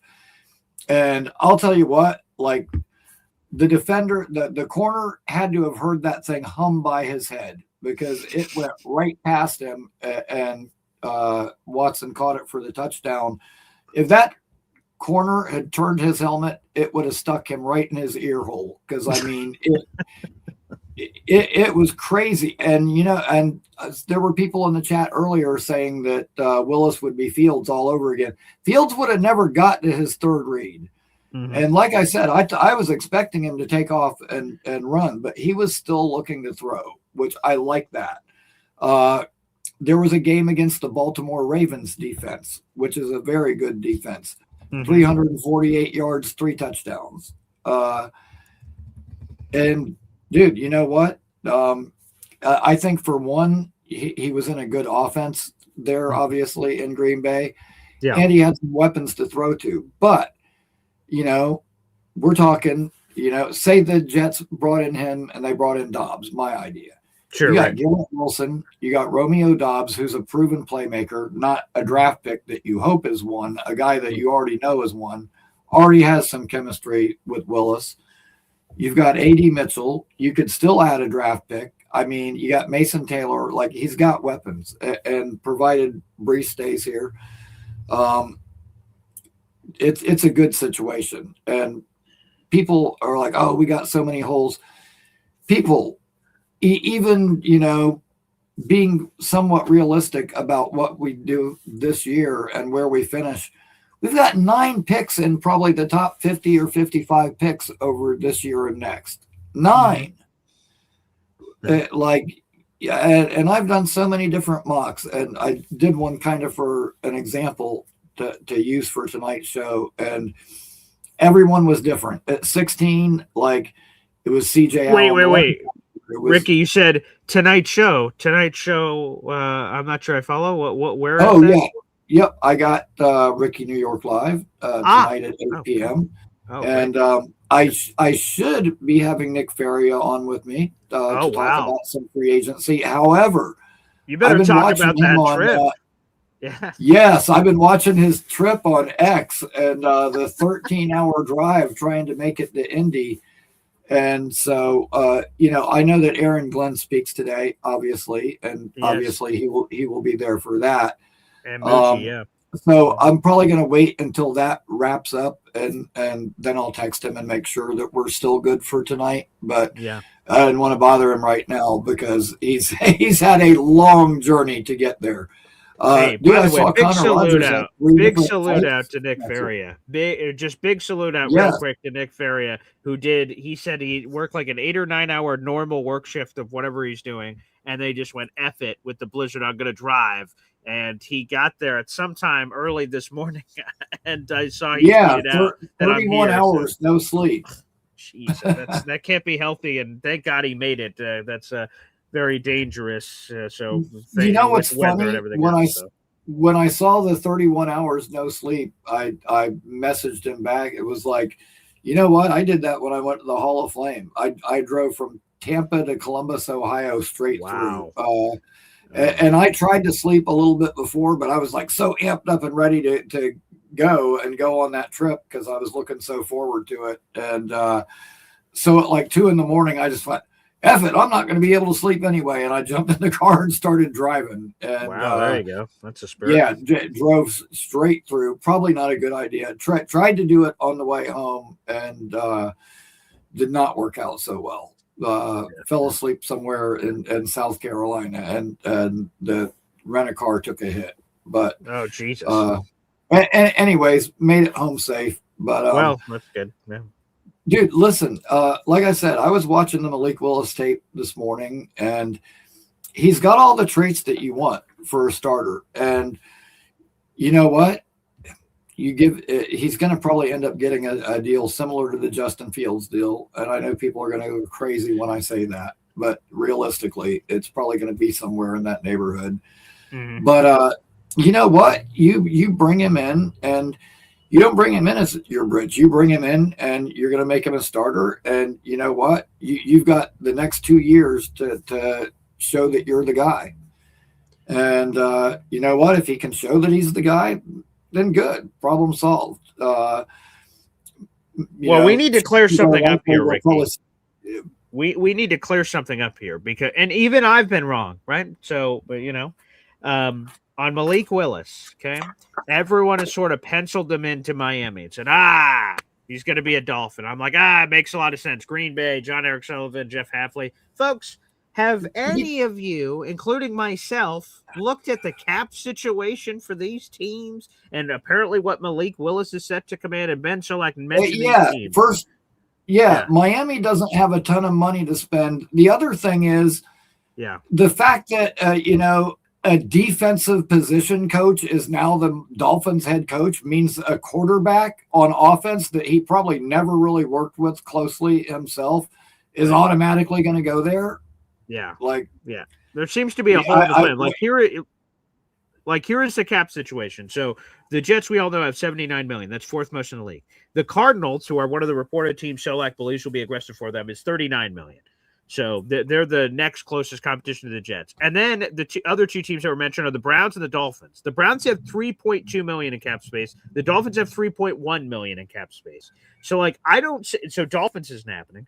Browns isn't happening. And then Cardinals, if the Jets wanted to. Now, I don't love what I'm about to say about potentially outbidding someone for Malik Willis because, like, again, 6 starts. Well, the thing is if like you had to, they could. Yeah, if the Cardinals have like 39, are they going to spend 35 of it on one player? Right. And have 4 for the rest of free agency and their draft class? Because right. That's the thing that I think a lot of people don't think about, we need to trade one of our first and get a third, and then we'll end up with, 15 picks. Well, you got to sign all those guys. Like right. That's why those crazy mocks that people do are unrealistic,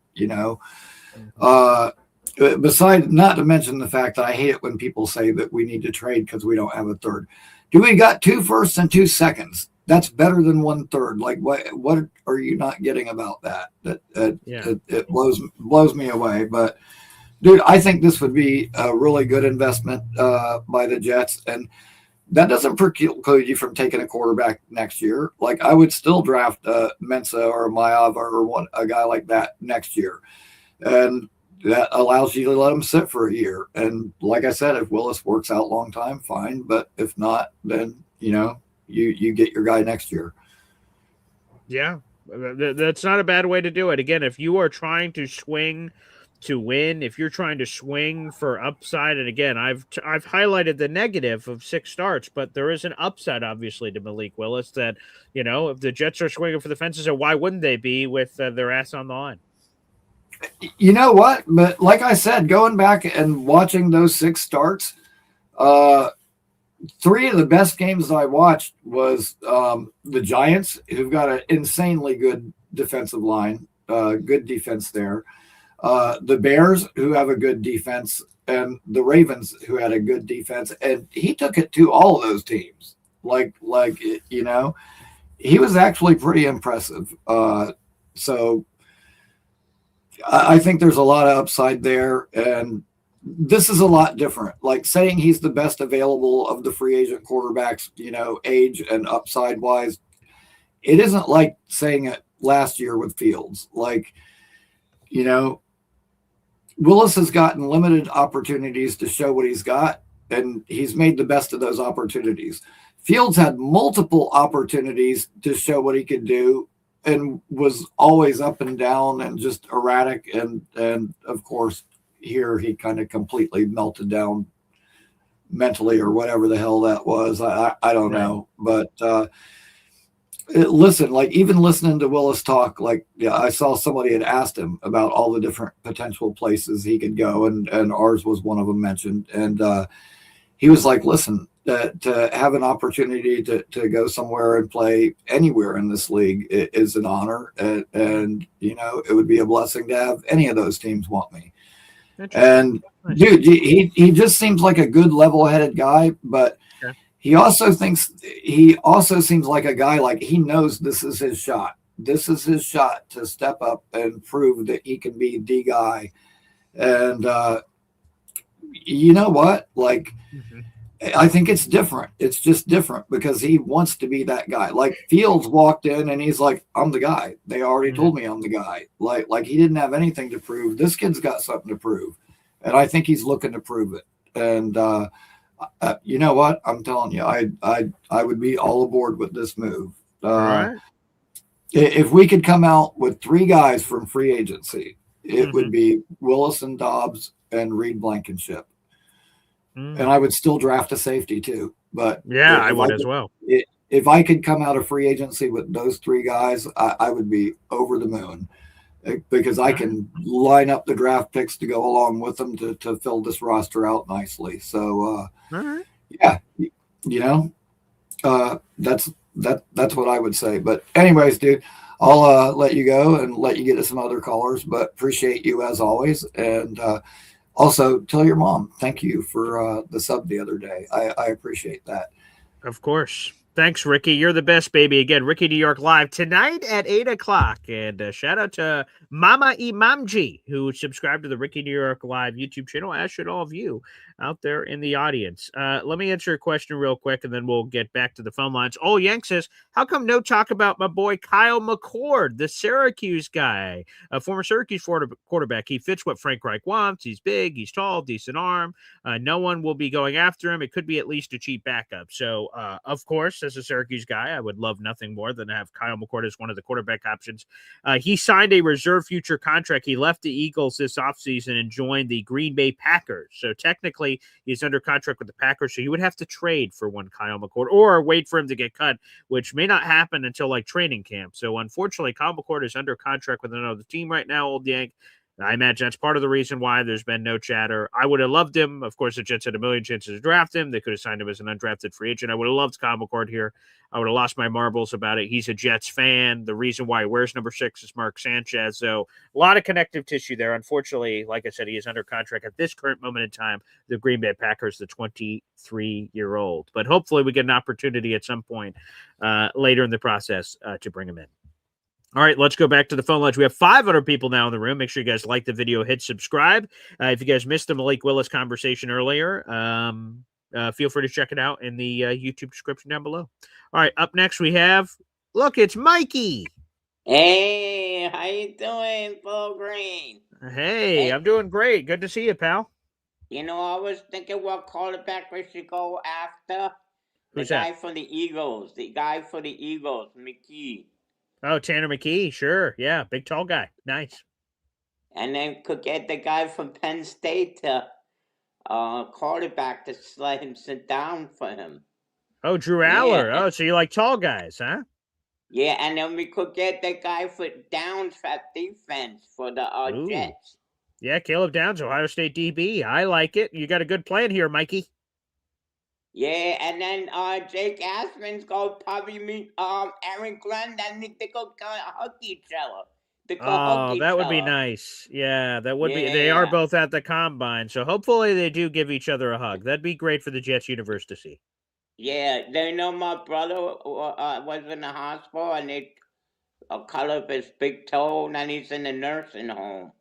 Oh, geez. So no, I didn't know. I'm so sorry I only heard a little bit of that story. Oh, so I'm so sorry for Bobby. Yeah, he should be coming home probably this week or next week or something. I'm not sure yet. Okay, well, make sure you send him my regards, please. Yeah, how's your dad doing? Oh, he's doing just dandy. I'm trying to think of the last time I saw him or the next time I'm set to see him. I think he should be coming up in May to my house. So still a couple months away, but hopefully he comes up in May. But he seems to be doing really well. Thanks for asking, Mikey.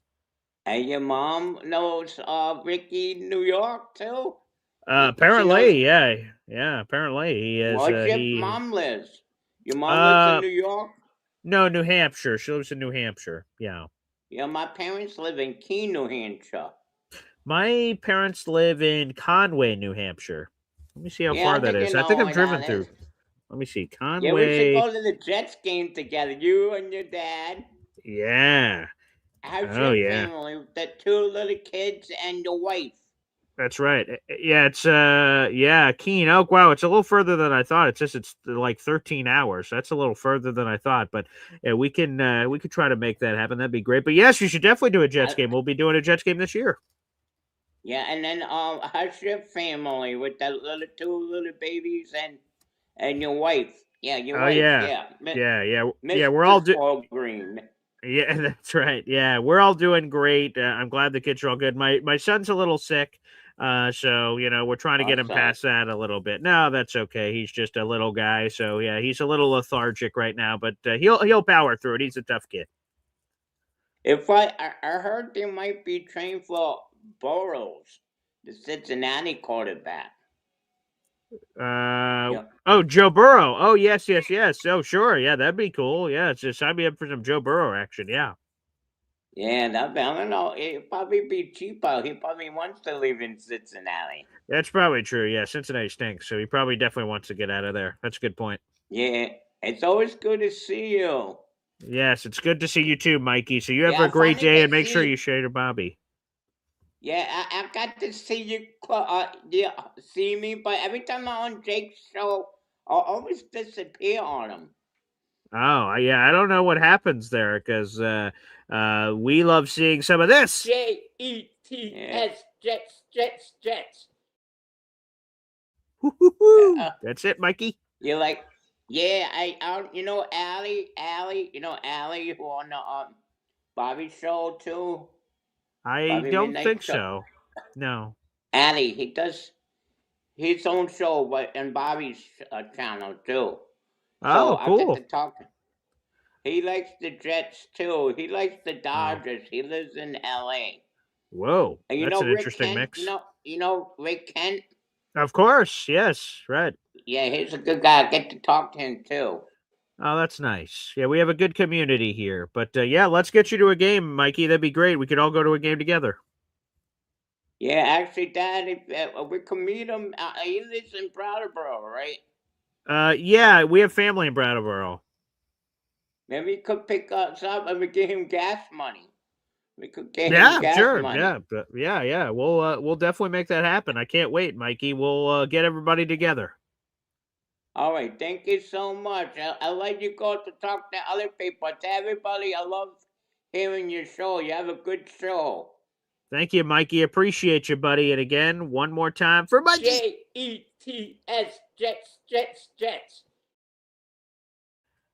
So much passion, so much love of Mikey joining us on the show. Oh, he's talking about Addison. Oh, I'm sorry, I misunderstood. Oh, that's what he was talking about.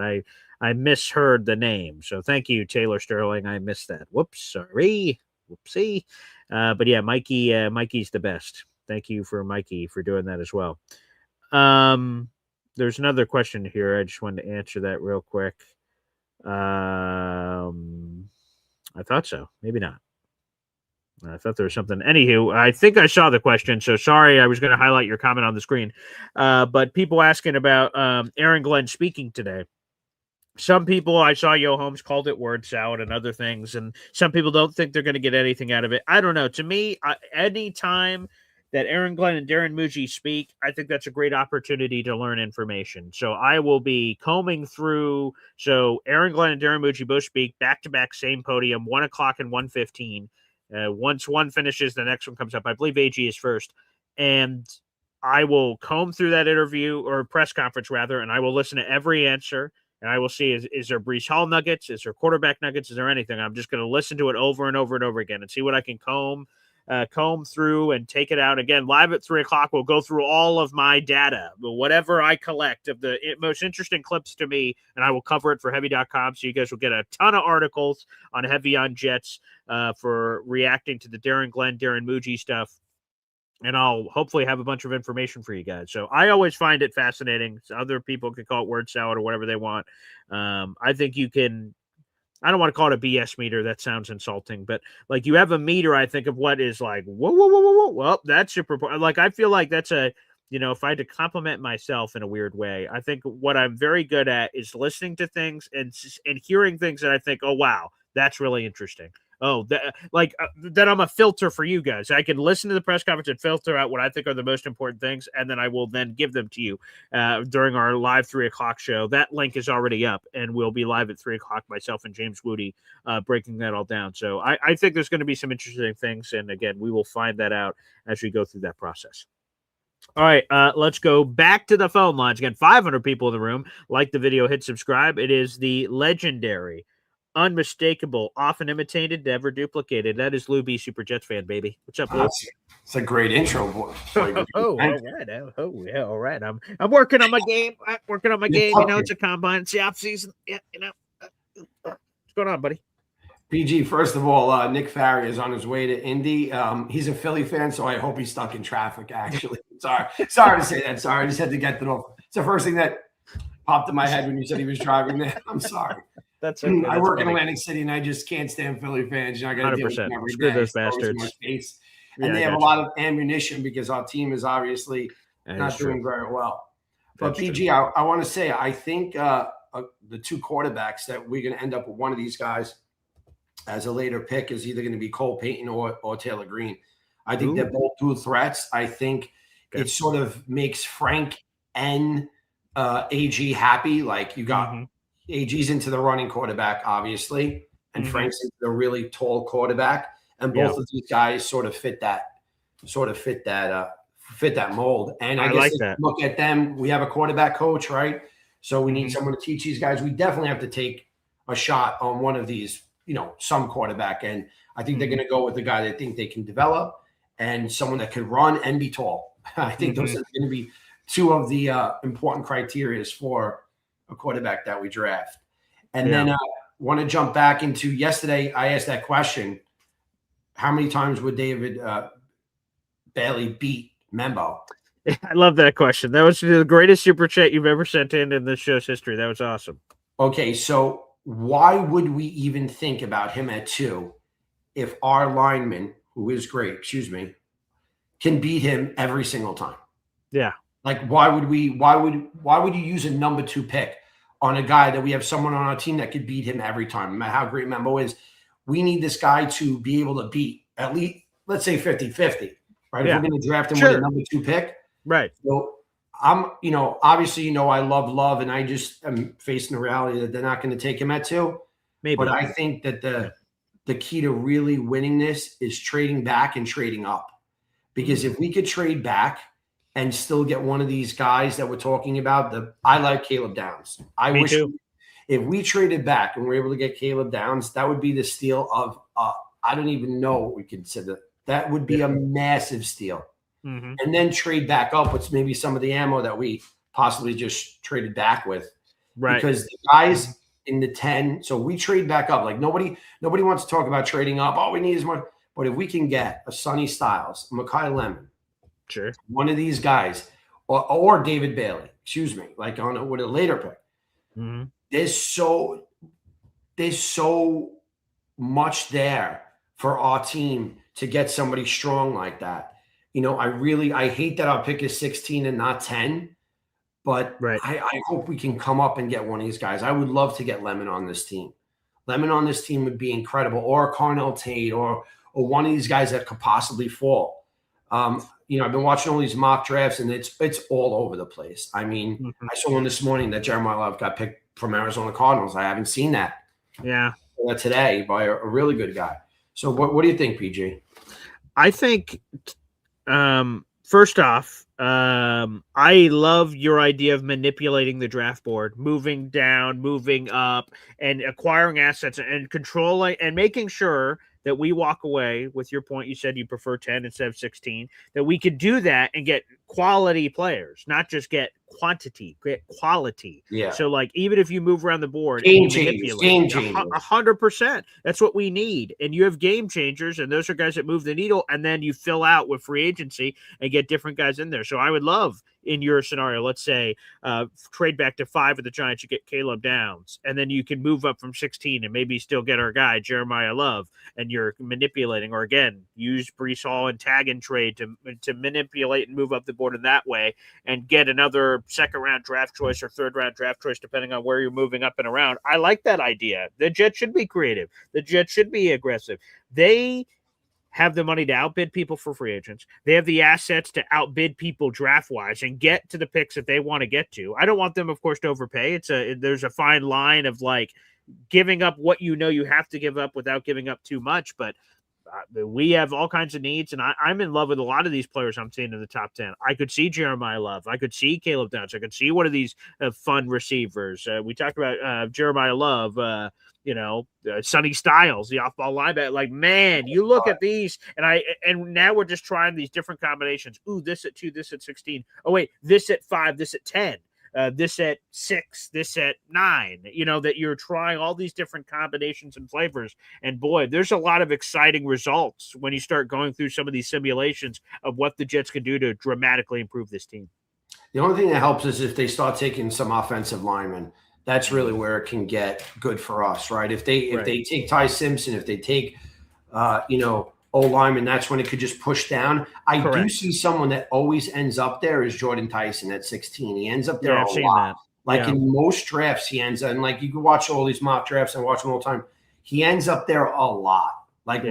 Probably like 80% of the time, he's like ending up there. Would you take him at 16 if he ended up there?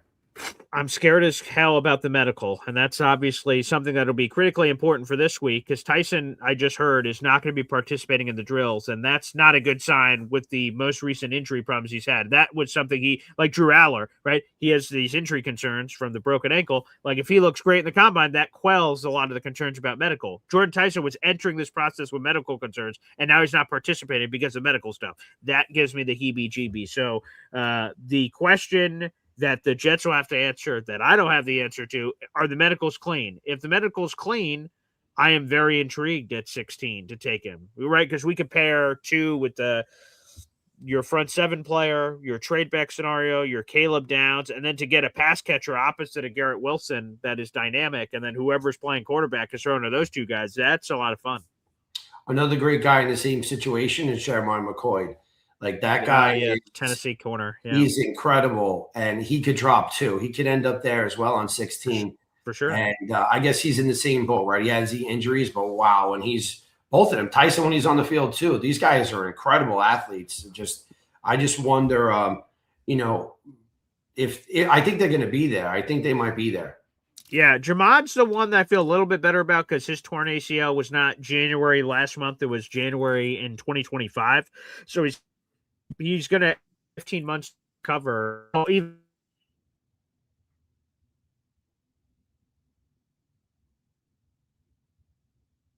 longer than that before the season. But